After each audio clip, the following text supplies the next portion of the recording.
There's no EVF, but because I'm in auto everything, I'm in the P mode. I don't even have to look at the screen. This video is brought to you by Audio. That's with two eyes. I've had the Lumix S9 for over a month now, and I use it every single day. And that's coming from a guy who's shooting on a Canon C70 right now, who's used all the Sony cameras, who's used many other cameras in the past, and have found Lumix crushing it recently, seriously. And the thing that I've found myself using it for has nothing to do with filmmaking whatsoever. This has become my daily, everyday camera. Let's put on my dad hat for a minute. As a dad of 3 boys, that's right, I've got a baby, a 4-year-old, and a 6-year-old, I find myself using this camera every single day. Now, there are a few issues that I have with this camera, and I'm going to get to that in a minute. But first, let's talk about the things that I do love about it that maybe you haven't heard from other reviewers. Because again, I've been using this every day as an everyday camera. Number 1, the app. I turn it on, I see that little blue light indicator on top. Can you see that blue light? Yeah, there you go. When I shade it a little bit, you can sort of see it. It's blurry, but forgive me. Go to auto transfer and turn that on. And as I'm out and about with my kids and my family, I just stick my phone in my pocket. I hit auto transfer, which I just did. I lock my phone and boom, I'm ready to take pictures.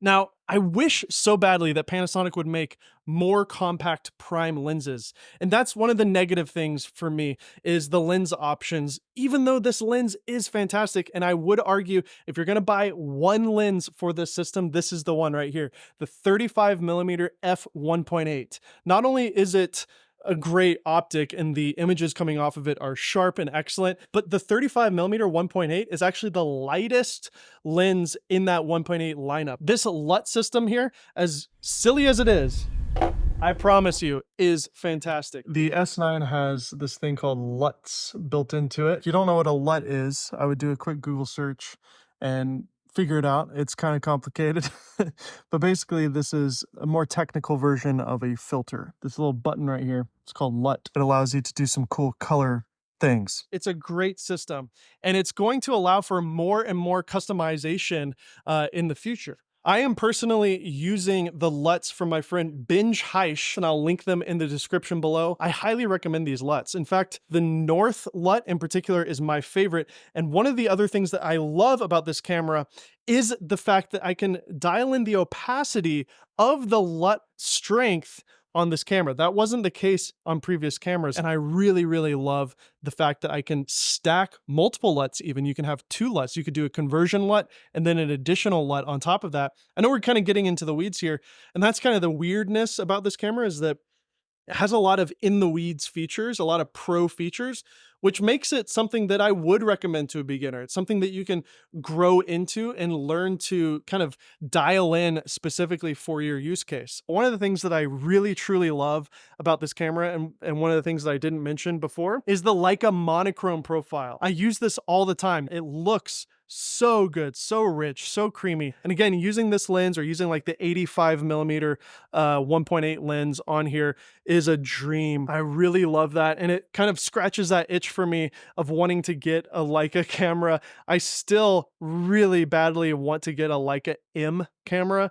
I don't know which one to get, but I just love the process of it. And if anything, using this camera has shown me the value of having a camera that is fun, that is something you want to carry around with you, something that you want to use every single day.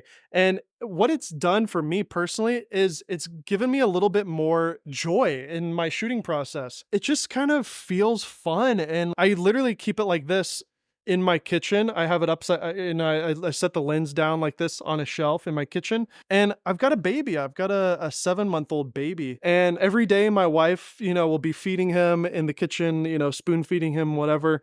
And he'll just have this big smile on his face. I reach over, I grab this camera, I take some pictures. I maybe switch over to Leica monochrome, take some pictures of my other boys doing some arts and crafts on the table. And then I turn it off and set it down. Startup time is quick. Boom, I just turned it on. Boom, there we are. Let's try that again. All right, so 1,000, 2,000. All right, so I'm going to talk to you about some of the things that I don't like about the camera. And if Panasonic is watching this video, I hope they hear me out. And there's actually 3 things that I feel like I just need to mention that are negatives about this camera. The first being the lack of a hot shoe. This is just what's called a cold shoe. There's no actual electronics connections on there. Well, that's solved by this little thing, this tiny little light that I found on Amazon. It's super cheap. and really portable. This is great for all sorts of things. It's obviously a continuous light, charge it over USB-C. This has been my solution. I just keep that in my pocket or my camera bag. One of the first things that I don't like about this camera is just the buttons. It just feels a little cheap and plasticky, and in particular, this little dial here, it's definitely flimsy. I really wish it had a little joystick because I'm a joystick guy. I like using a nipple on the back of my camera. I'm a big nipple fan, and not having a nipple on this camera really is annoying. You have to either, you know, select your focus point with your finger or use the little, you know, kind of pointy D-pad, which I just commented on. Next is, of course, the lack of an EVF. I've actually gotten quite used to using just the little screen on the back, but I really, really wish that they could have somehow fit an EVF in here. If you could shave off this lens completely, if you could shave it in half, I would kill to have a solid full frame compact lens for this. I know Sigma makes the 45mm and the 24mm and the 17mm. Those lenses seem to be perfect for this. I've really almost pulled the trigger on that Sigma 45, but I find myself just really loving the image quality on this 35 1.8, and I don't know if I want to give that up just for the sake of balance, but if there was any way to get like a no compromise prime lens that was half the size of this, even if it was 2.8, I would kill to have that. Please make just a couple of prime lenses, a 28mm f2. If it has to be 2.8, that's fine, but just something small. And then lastly, of course, is the mechanical shutter. There's no mechanical shutter. I personally have not experienced any real downsides to a lack of a mechanical shutter. All the ZV cameras in the ZV line, which this is sort of competing against, also don't have shutters. So, you know, because I'm blessed with other cameras, this fits well into my lifestyle. If this was the only camera I had, you can make it work. Absolutely. Okay, there's another feature that I have to call Panasonic out on, and I wish they addressed this, and I wish they did something about this. It actually blows my mind that they didn't even think about it. Okay, so I'm just gonna take this opportunity while I'm in front of this beautiful background here of this castle.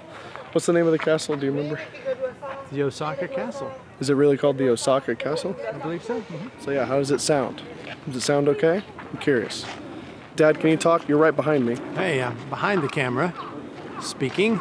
Okay, yeah, there's Dad right there. Now I'm in front of the camera. Yeah, so Behind now. So that's behind the camera, this is in front of the camera. Result is just not as good for rejecting background noise. Anyway, there's a lot of background noise in this thing, obviously, so I just want to test to see what it's like to pick up my voice over some background music there. Also, the fact that the zoom lens, the little compact zoom lens, didn't come out when they announced this is odd to me. And it makes me think, like I said in my previous video, that this wasn't supposed to be the camera we were supposed to see in Japan. If I could do it over again, I would maybe get a black one, although the more I think about it, the more I like the blue one. Also, for what it's worth, this is just a sticker. This is just a D-brand sticker. This is not like a traditional leather binding here, so take that in consideration. Maybe D-brand or somebody else will make like custom skins for this. That'd be cool. I have a feeling this is going to sell really well. I think now that it's been a month, now that everything's kind of blown over, I find myself genuinely enjoying this camera. Even though I thought I wouldn't because of the limitations of it, I was expecting a more pro camera. I was expecting something that would compete with a pro, you know, full frame compact camera like a Leica. I think this is fun. I think it's a lot of fun. I think it's even worth it for $1,500 for certain people. If you're blessed to have a main camera and you're looking for an everyday carry, especially if you're a dad or a mom, this is awesome.